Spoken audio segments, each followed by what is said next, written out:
Sige mig ana-ana sa akong ex. Samtang kami sa akong uyab nga babay.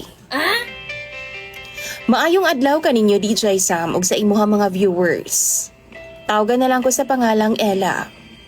Gusto sad na akong i-share sa inyuhang akong experience. 15 anyos pa lang ko, nakaila na nako ang akong ex nga si John. Siya ang akong matawag yun nga greatest love. Sa iya man gud nako na feel DJ Sam ang love nga wa na ko na feel sa uban. Sa iya hapod nako nabuhat ang mga butang nga wa pud nako mabuhat sa uban. Bisa na nakoy uyab karon DJ Sam, nagpangita gihapon ko sa iyang gugma. 15 years old pa lang ko dihang nag-uyab ming duha. Mausad na ang akong edad nga nakuha na ko niya. Mag-16 na ko ato nga time, kana siya nga butang, murag gift bitaw niya sa ako Ambot oy DJ Sam, wa pagyud ko'y buot ato nga time. Duha mi katuig nga nagkauyab ni John, og halos tagaadto niya sa among balay kay didto man siya matug pirmi sa amoa. Gaana-ana gid ni ana. Bisan pag naa nga ako mga ginikanan sa kili DJ Sam, mag-ana-ana ming duha. Pero tulog na sila. Ako hinuon ang pirmi nga manghanggat sa iya DJ Sam. Siya man unta dapat no kay siya may lalaki. Pero sa amoa, ako ang mag-una-una. Alangan, lami man sad. Ganahan man ko. Sa una DJ Sam, hadlok pa kay ko. Kay basin unyag mabuntis ko ba? Tapos wa pabaya ko'y 16 anyos. Pero dihang kadugayan, naanad na ko, giingnan na nako si John nga ipasulod na ng puti.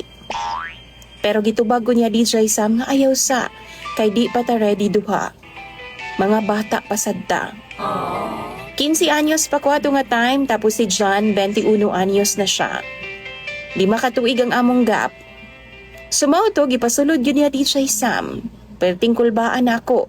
Labi pa dihang milabay ang pipila ka semana, tapos murag na feel na ako nga buntis man ko. Magpangita man kog mangga DJ Sam nga hilaw.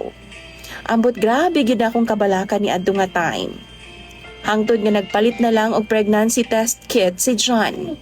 May na lang gani kay pag-check na mo negative. Maong thank you gid kaayo ni adto nga time.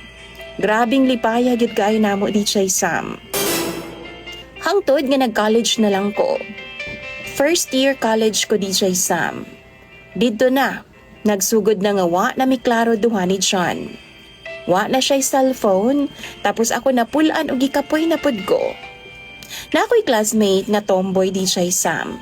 Crush na ko siya. Pero high standard kaayo. Maungwa na lang kumipadayon.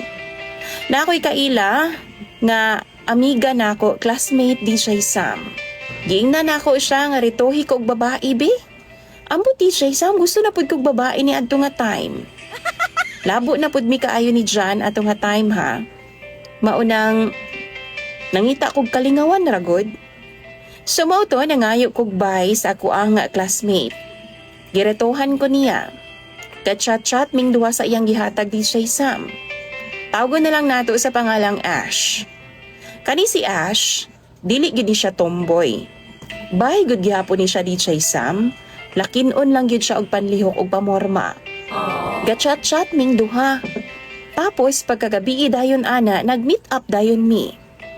Pero pagkakita na ako sa iya DJ Sam, kaatrason ko.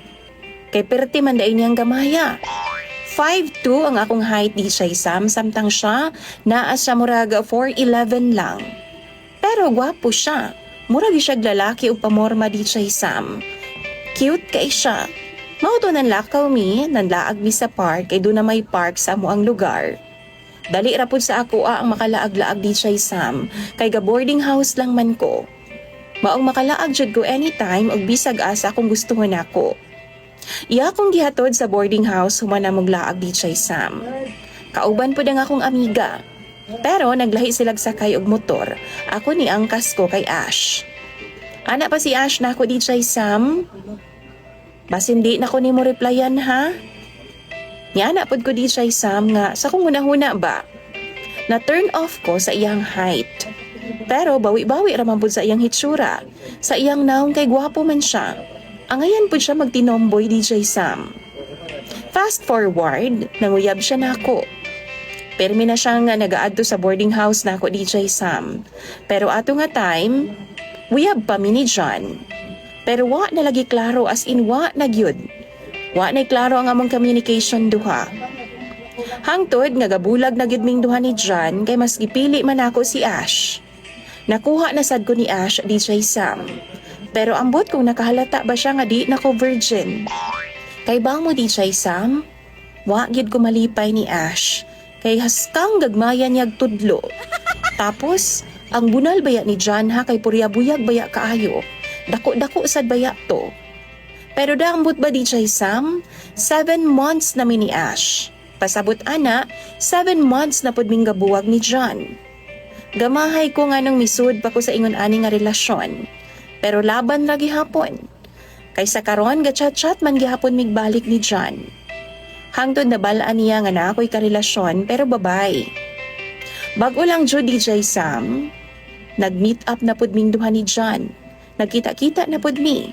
Pero kauban ako ang akong amiga. Parehasan ni Ash DJ Sam ba? Kadto nga time gaduyan-duyan ming duha ni John sa baybayon. Gibiyaan man mi sa akong amiga. Gikap man kaniya nga akong tutoy DJ Sam. Wa rapod ko, kay di naman ko mauwaw sa iyaha. Mao to ako ra pong gipahikap. Dito nagsugod nga duna na po'y nahitabo sa among duha. Nagkatawa pagani ko DJ Sam kay lisod kay isud iyaha. Kay gamaong man kog shorts. Kay ba mo DJ Sam bisan happy ko kauban si John, pero nakonsensya pud ko sa akong ginabuhat karon. Kani manggong akong uyab nga babay, love kay ko niya. Pero always siya nga busy. Kabaw kong daghang masuko sa ako karon. Daghan mang bash DJ Sam. Pero mangayo gihapon kog advice sa inyo ha. Unsa bay angay na kong buhaton? Kinsa ba ang angay na kong pilion? Kani ba ang akong uyab karon nga babay o ang akong ex? Padayon pa ming magkita-kita sa akong ex nga si John. Palihog lang bi kay basahon ko na tanan sa comment section. Imong sender DJ Sam og follower, Ella.